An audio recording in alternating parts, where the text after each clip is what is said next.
Каратистот Мартин Несторовски, кој веќе 21 година се занимава со карате, денес на трибината која организираше УМС на ВМРО ДПМН ги поддржа 4 нови мерки од областа на спортот, кои неодамна ги промовираше лидерот на владеачката партија Никола Груевски.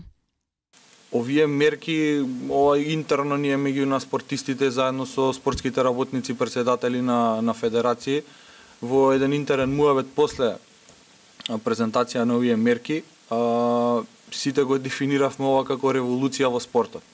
Бидејќи сите знаеме, односно знаат луѓето кои што се занимаваат професионално со спорт, колку финансии треба за да може да се оствари еден врвен резултат. Несторовски посочи дека и досега имале поддршка од страна на владата преку спортските стипендии од АМС, но сепак тие не биле доволни.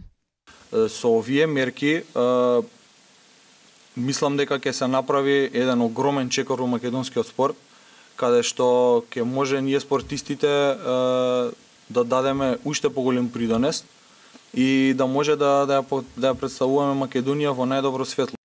И од младината на ВМРО ДПМН денеска ги поздравија новите мерки, оттаму велат дека и понатаму ќе продолжат да се залагаат за развој и инвестиции во спортот.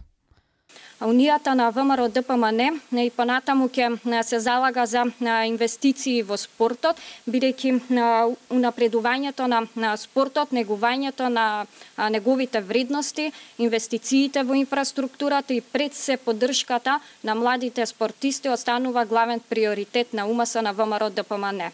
Пред членовите на УМС посебно беше образложена втората мерка која беше најавена од Груевски за ограничено ослободување од данок на добивка на компаниите кои ќе финансираат спортски клубови, спортисти и спортски федерации.